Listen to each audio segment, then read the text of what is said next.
Good morning, new 1%. It's Satoshi Boomin coming at you with another video. Guys, please hit that subscribe button, hit that like button, and hit that notification bell so you never miss a VeChain or a Cardano video. Guys, we got these videos every day, twice a day. You don't want to miss them. I got my hot tea and honey locked and loaded, ready to go. Let's get the show started, guys. So we're talking about VeChain today, looking at the price, and not really too much to talk about on the day. Looks like we're up about 1.9%. When in doubt, zoom out. Looks like we're slowly but surely trying to recover from the big dip that occurred a couple weeks ago. It's just going to take Bitcoin, Ethereum, and all the other coins to pump, and then VeChain will be right there. Today we're going to talk mostly about carbon markets and sustainability. That seems to be the theme of VeChain, and it seems to be where VeChain is headed. Hopefully we can get some news that VeChain is working with the Chinese government on their carbon trading market, which will be released at the end of the month. Still no news yet, but VeChain is working and has completed a hard fork to go to VeChain 1.5. So we're halfway done with VeChain 2.0, guys. So this is definitely bullish news. Once VeChain 2.0 comes online, guys, anything is possible. We can start getting some major announcements. Maybe a China partnership. Maybe we're working with them on the carbon markets. But if we are working with them on the carbon markets, I want to get you guys up to date on what a carbon market is. America does have a carbon market, but it's really, really hush-hush. I want to do a little bit more research on that to see what kind of carbon market America has rolled out. But today we're going to be talking about China's carbon market. So we have another video here. Hopefully they don't demonetize me. If they try to demonetize me, this video might be silent. So I apologize if you come to this video and this part is silent. It's because of YouTube's algorithm, and I had to trim it. We're only going to watch about 3 minutes of this video. It's going to explain a little bit what is carbon trading and how it works. Okay, and then we're going to get into China's plan. Reducing greenhouse gas emissions like carbon dioxide is a crucial component in the fight against climate change. One way governments are trying to reduce their emissions is through carbon trading, a market-based system that aims to provide economic incentives for countries and businesses to reduce their environmental footprint. Almost every activity, from travel to farming and even watching this video, leads to the emission of gases such as carbon dioxide, contributing to the greenhouse effect responsible for climate change. Unlike voluntary offsets, where consumers can choose to pay a company to balance out their carbon footprint, such as funding reforestation projects which absorb CO2, carbon trading is a legally binding scheme that caps total emissions and allows organisations to trade their allocation, hence the term cap and trade. All cap-and-trade systems have emissions limits calculated by governments and policymakers, which are compatible with their target of limiting environmental damage. Carbon allowances, or units totaling up to this maximum, are then allocated to companies and can be traded on a market. Each year, organisations with a large carbon footprint are allocated an allowance proportionate to their historical emissions, which can then be bought and sold on a secondary market. If, for example, a company knows they have gone over their allowance, then they will need to buy more carbon units from their carbon market. But if they implemented measures to reduce their emissions, they can sell any excess units on the market. A credit, which can start from $12 or run as high as $125, allows for the emissions of pollutants equivalent to 1 ton of carbon dioxide. The price of carbon is determined by supply and demand. Supply of units is capped at a level deemed acceptable, and their cost will rise and fall depending on whether firms find alternatives to polluting. By assigning a price to damaging activity, the system provides a financial incentive for firms to reduce emissions, whilst lowering the overall cost of these reductions as the cheapest improvements are made first. Although carbon trading seems great in theory, it hasn't been easy to put into practice. The first international carbon market was set up under the UN's 1997 Kyoto Protocol on climate change. However, following widespread reports of corruption and abuse of the system, the market collapsed. A report in 2015 found that an estimated 80% of sustainable projects under the trading scheme were questionable, enabling emissions to increase by roughly 600 million metric tons. Since then, there hasn't been a consensus on the best way to implement a cap and trade scheme globally. However, there are a number of emission trading markets around the world at both national and regional levels. The oldest active carbon market is the European Union's emission trading system, which launched in 2005, while other schemes are operating in Canada, Japan, New Zealand, South Korea, Switzerland, and the United States. At the start of 2021, China launched the world's largest carbon market for its thermal power industry. The sector accounts for 40% of China's emissions, equivalent to double the emissions covered by the EU's carbon market. As governments tightened environmental standards, the total value of global carbon markets grew 34% in 2019, reaching 194 billion euros. Alright guys, so that's just a little refresher on what carbon markets is and why are we talking about carbon markets in a VeChain video. Well, Sunny Lou's been on record saying carbon is the new oil. We have different types of carbon markets on the VeChainThor blockchain, including BYD and their carbon credit system for China. So we're already testing out a carbon system with electric vehicles with BYD, and it's heating up. China's coming out with official carbon market at the end of the month.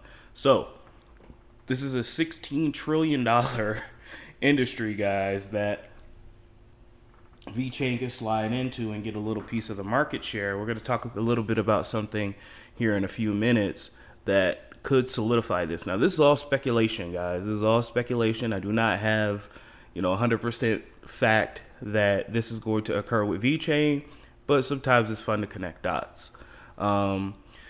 Let's take a look at this Forbes article here really quick. China by now is the biggest emitter of greenhouse gases on the planet, pumping more than 10 gigatons of planet-warming carbon into the atmosphere each year, around 30% of the world's total. That's a lot. Its power sector, which generates more than half of its electricity from burning coal, the dirtiest fossil fuel, accounts for the biggest share of the country's emissions, roughly a third, thanks in large part to this deep dependence on coal. Why do I keep saying coal? Thanks in large part to this deep dependence on coal, China's per capita carbon emissions now exceed that of most Western countries in Europe. Wow. Yes, the appetite for coal is only growing. As of last year, China had under construction or in various planning stages more coal. Oh my God. What is wrong with me this morning? More coal-fired capacity, an estimated of 249.6 gigawatts than the current total supply of either U.S. or India. Things are only getting worse, according to the Pace Energy and Climate Center and the School of Law. So China is saying that they are going to have peak carbon production in 2030 and then go to net zero by 2060. And we can see here is all the emissions, percent of global carbon emissions in 2018 by country, and China is like the largest by far. So that's why, when people are like, oh, you should do your part for climate change and yada, yada, yada. Yeah, we should be doing our part for climate change. I'm not saying we should litter. I'm not saying we shouldn't. We should, riding around in internal combustion engines or anything like that. If you can afford an electric vehicle and you don't have to, take trips every day, I would recommend getting an electric vehicle. You could do your part to be sustainable, but at the end of the day, it's big corporations that produce 70% of the carbon emissions. And that's why we are seeing every news story I do, especially on VeChain nowadays, is something about sustainability, something about cleaning up, something about repairing the damage that we've done to the world. And China is just a large contributor in that. Such was the scene when Xi Jinping, China's authoritarian-leaning president, I don't know why they had to throw that in there. I mean, we know he's authoritarian. Why you got to throw a jab at him? Unexpectedly threw down the gauntlet in September 2020, vowing that China's emissions would peak by 2030 and fall to net zero by 2060. The emissions trading scheme could play a starring role in this effort. China has no carbon tax, and to this date, its carbon reduction efforts have been focused or largely on the rapid build out of renewable energy infrastructure, but even at their current dizzying pace of cost reductions, wind and solar power alone will not drive coal off the grid fast enough. By putting a price on carbon emissions, a marketplace to trade emission allowances would accomplish the task, even if it might cause heartburn for many coal companies and investors.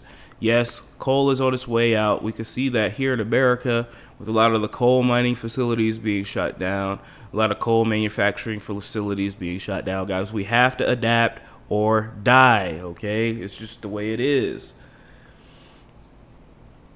At some point, getting to net zero isn't just about servicing incremental growth from clean energy, said Charlie Donovan.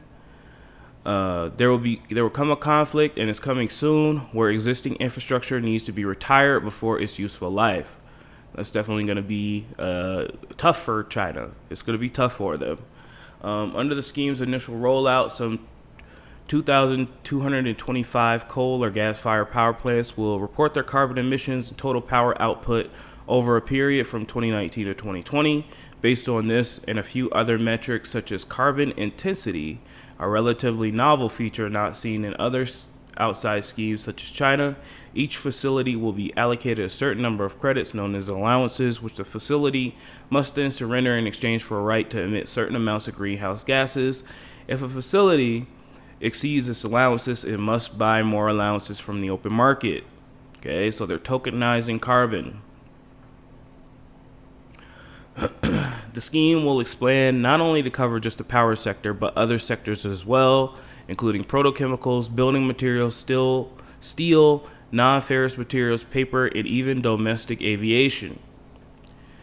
And initially, the scheme will be all but toothless. Obligations to surrender allowances are capped at 20% above the amount of allowances initially allocated. So I think this means, let me just keep reading here. While the penalty for failing to report or meet compliance obligations is capped at a paltry level of, so you could, depending on, you can go above the allowance, but you have to pay a fine of $3,300, which is pennies for, businesses. Now, this is by design, though. The initial rollout is meant to encourage emitters to accurately document and report their past emissions, not to seriously constrain emissions. A high priority is on getting the system up and running, getting companies to understand how much they're emitting, and to understand what carbon is.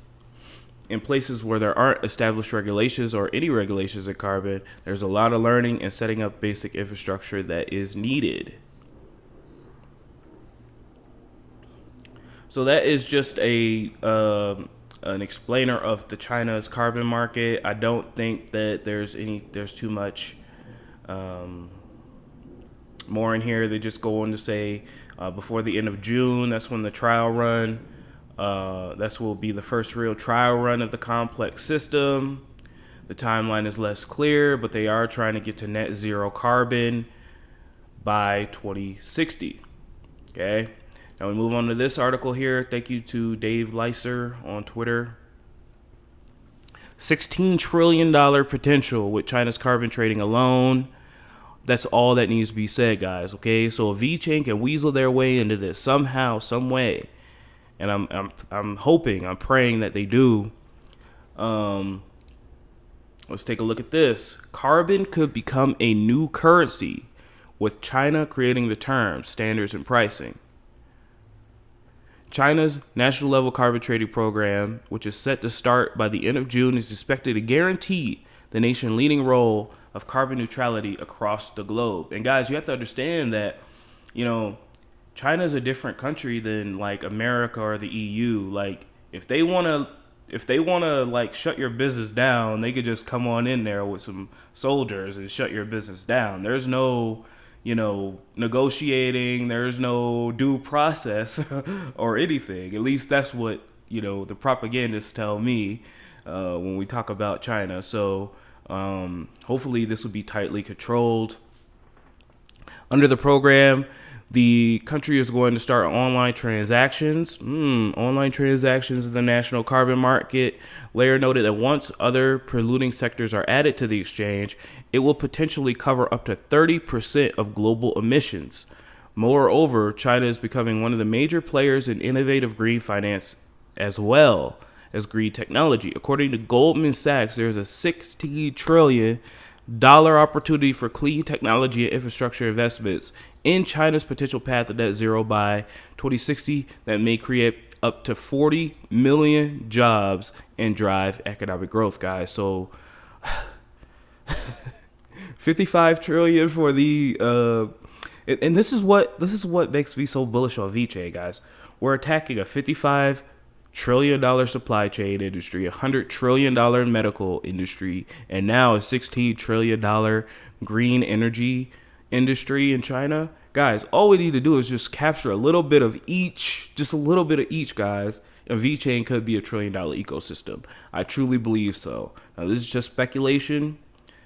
I hope that we can get some positive news on this, and let's move on. Thank you to Eisenreich, guys. We're talking a little bit more about China again. China unveiled a guideline on Monday to accelerate the application and industrial development of blockchain technology.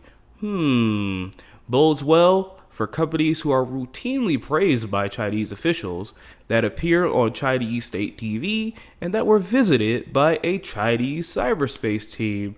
What other company has been done all that? VeChain has, guys. Shout out to Eisenreich. Please consider donating.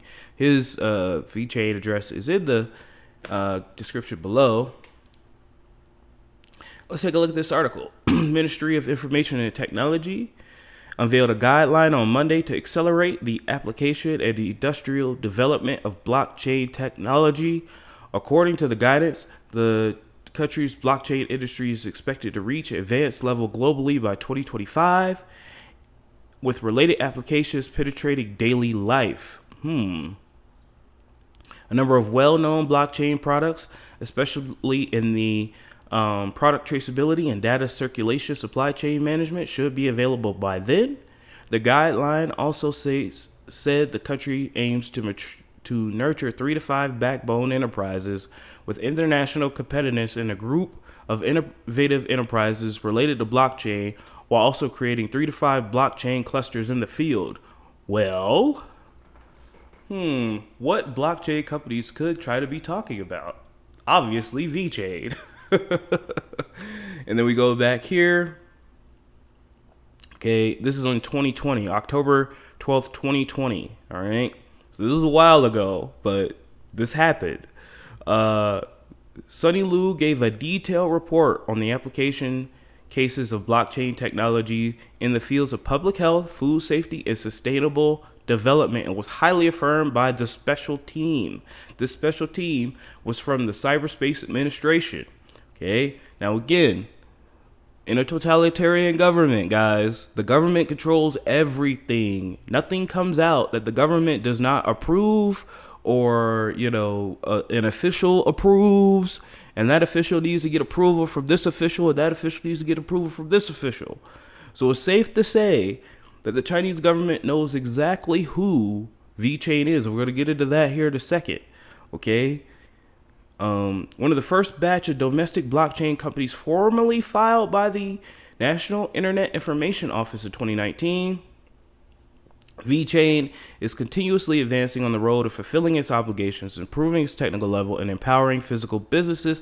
High-quality blockchain services provide new cutting-edge assistance for current social and economic development and explore application of blockchain in more fields. Thank you, Eisenreich, for finding this. And then let's see here. Let's go ahead quickly here. This is another old article, guys. This is way back in 2019. So we know for a fact, there's no denying now that VeChain and the Chinese government have been working together. They know exactly who VeChain is, and they know exactly what VeChain does, and they are highly affirmed.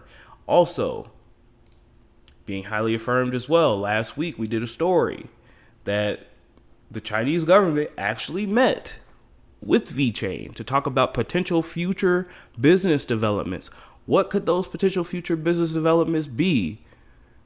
Sonny Lou's been talking a lot about carbon lately. A lot about, carbon is the new currency. Carbon is the new oil. All this stuff.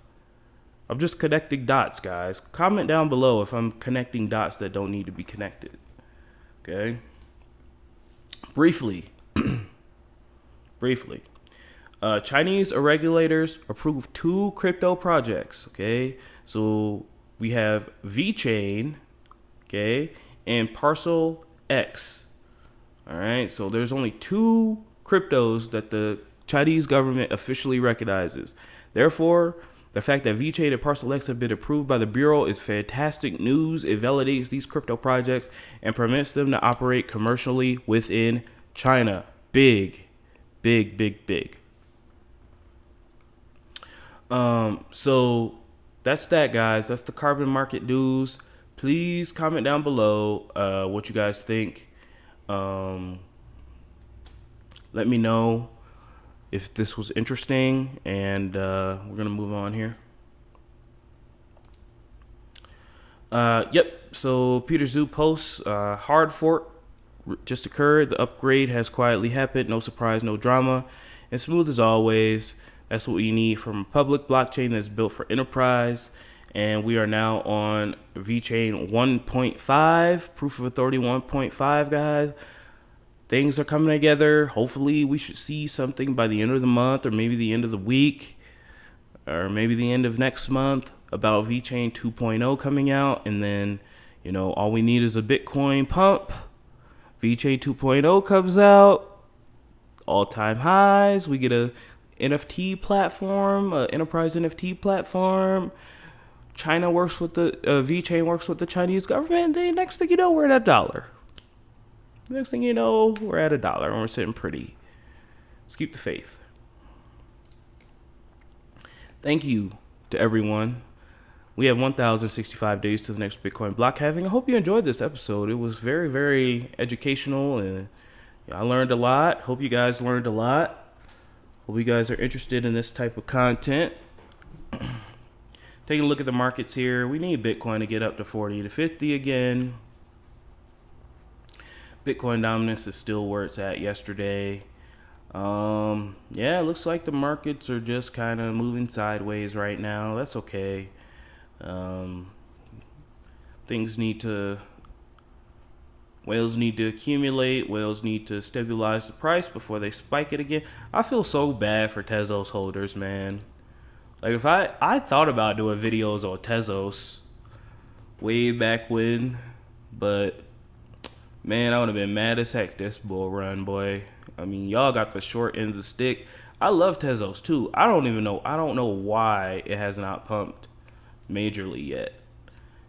Them whales do not want to see you win at all, man. But it is what it is. We're still hodling Tezos. I still have not sold a single Tezos since buying it.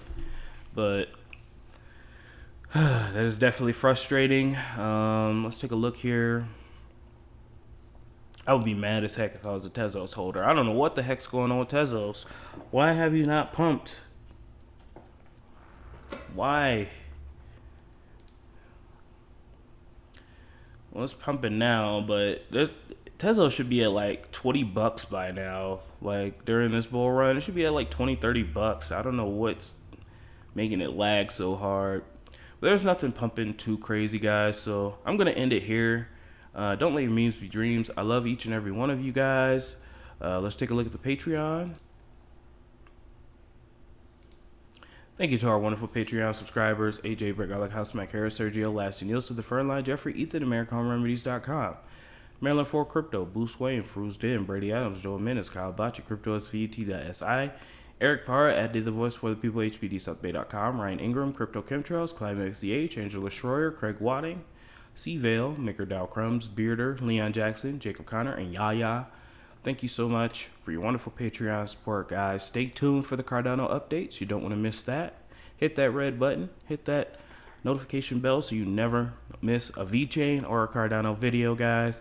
I love you guys. Enjoy this beautiful weather out here and keep the faith. Hodl strong. Talk to you soon.